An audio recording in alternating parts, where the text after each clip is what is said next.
नियत में खोट। गीता को जन्म से ही एक चीज उसके परिवार से मिली थी और वो थी जिम्मेदारी।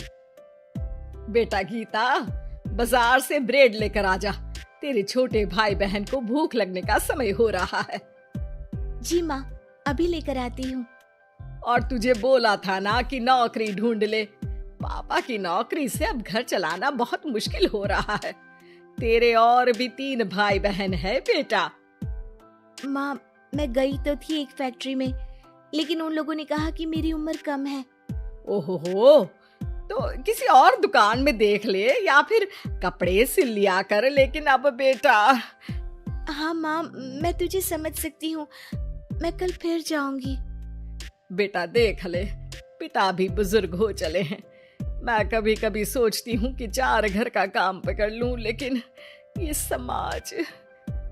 गीता माँ को गले लगाकर वहाँ से चली जाती है।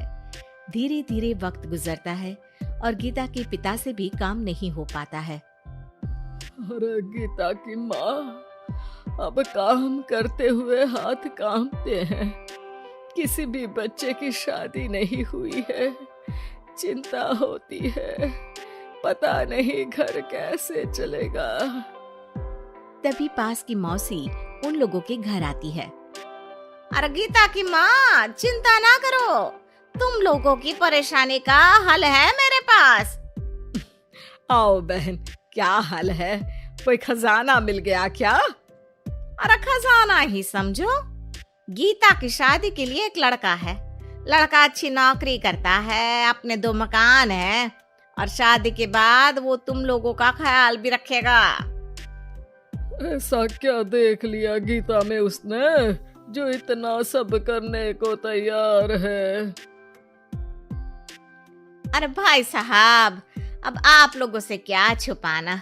लड़के की पहली बीवी का स्वर्गवास हो चुका है और 2 छोटे बच्चे भी हैं। अरे क्या बोल रही हो मौसी? नहीं नहीं, मैं ऐसी जगह अपनी गीता की शादी नहीं करूंगी। हाँ, मैं भी गीता को किसी ऐसे घर में नहीं भेजूंगा जहाँ 2 बच्चे पहले ही हो। देखो, गीता मेरी भी बेटी जैसी ही है।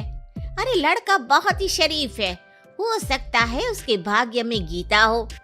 कोई अब नहीं, बच्चे इतने छोटे हैं कि असली माँ और सौतेली माँ में फर्क भी नहीं समझेंगे। अरे लेकिन गीता ही क्यों? क्योंकि गीता को मैं जानती हूँ, कोई दूसरी लड़की उन बच्चों का जीवन खराब कर देगी। काफी मनाने के बाद और हालात को देखते हुए गीता की शादी गणेश के साथ हो जाती है। गीता, मैं ऑफिस जा रहा हूँ, तुम्हें कुछ चाहिए तो मैं ले आऊंगा। मुझे कुछ पैसे दे दीजिए, मैं घर जाना चाहती हूँ। अरे लेकिन बच्चे। आप बच्चों की चिंता मत करिए, वो भी नानी का घर देख लेंगे। गणेश को गीता की बात अच्छी लगती है। वो उसे पैसे देकर ऑफिस चला जाता है। गीता दोनों बच्चों को लेकर माँ के पास जाती है। अरे मेरे नाती और नातिन, कितने प्यारे बच्चे हैं गीता। हाँ माँ, ये तो दोनों बच्चे मेरे ही हैं। चलो जाओ, अपने मामा और मौसी के साथ खेलो। फिर क्या था, गणेश के बच्चों को ननिहाल और गीता को अपने घर को पालने के लिए गणेश का सहारा मिल जाता है। माँ, ये पैसे ले ले, इनसे तू घर की टूटी छत बनवा लेना और राशन डाल लेना। और हाँ, मैं ना ये कपड़े भाई बहनों के लिए लाई हूँ। धीरे धीरे गीता का घर भी संवरने लगता है। वो अपने ससुराल में भी अच्छे से रहती है और फिर गीता को एक बेटा होता है। गीता, तुम चाहो तो अपनी माँ को यहाँ मदद के लिए बुला सकती हो। फिर क्या था, गीता की माँ बेटी के घर आ जाती है। लेकिन अब उसकी माँ गीता के बेटे और गणेश की पहली बीवी के बेटे से भेदभाव करने लगती है। अरे सारा दूध तू ही पी जाएगा, चल छोटे भाई को दे गिलास। लेकिन नानी, ये तो मेरा दूध है, वो अपना ग्लास खत्म कर चुका है। अरे चुप, बिल्कुल चुप, बड़ा आया मेरा गिलास वाला। तभी वहाँ गीता आ जाती है। माँ, ये क्या बोल रही है, वो छोटा है और बहुत दूध है किचन में। अरे बहुत है तो क्या सारा इस सांप को पिला देगी? अपने बेटे का ख्याल रख, कल को तेरे 2 घर में से एक का हक मांगेगा तो क्या करेगी? माँ, तो दोनों का ही तो हक है ना प्रॉपर्टी में। अरे ना बेटा, सारा हक इस छोटे का है, तू समझती नहीं, कल को बड़ा होकर ये तेरे बेटे को जान से भी तो मार सकता है। अब माँ सारा दिन गीता को गणेश की पहली पत्नी के खिलाफ कान भरती। अब गीता भी माँ के रंग में रंग जाती है। एक दिन, सुनिए ना, हम लोगों के 2 घर हैं, एक घर क्यों ना मेरे बड़े भाई को दे दे, उसकी शादी हो गई है। और फिर हमारे तो दोनों बच्चे छोटे हैं, बड़े होंगे तब तक तो वो घर हमारे काम का नहीं है ना जी। सीधा साधा गणेश क्या कहता, वो मान जाता है और फिर गीता का भाई उसके एक मकान में शिफ्ट हो जाता है। गणेश के ऑफिस जाने के बाद गीता गणेश की पहली पत्नी के बेटे से कहती है, सारा दिन खेलते रहते हो, पढ़े नहीं तो काम पर लगा दूंगी, समझे? बेटा, जो अब सौतेली माँ से सहम चुका था, एक फैक्ट्री में जाता है। साहब, कुछ काम मिलेगा?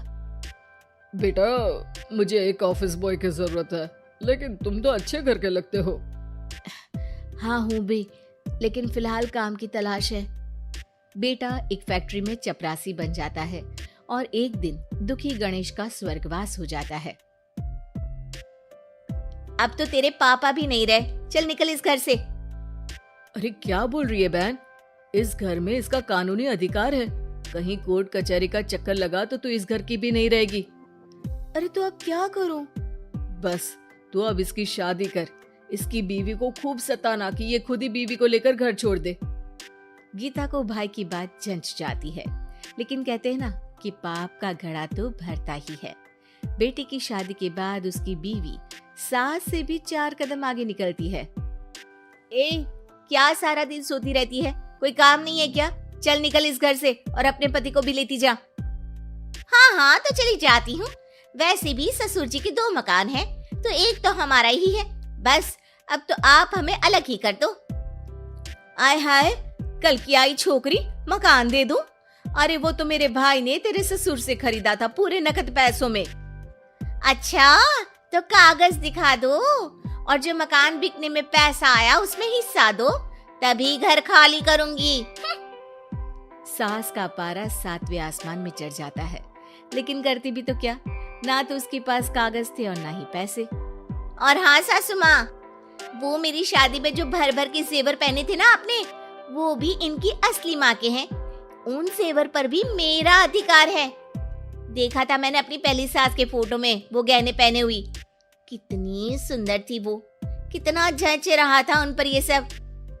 सास तो बहू की बात सुनकर दंग रह जाती है। हे भगवान, ये तो बहुत ही तेज है, इससे पंगा लूंगी तो ना घर की रहूंगी ना गहनों की, और पैसे भी हाथ से चले गए।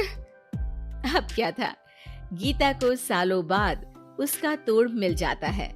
अब घर में सुख शांति हो जाती है।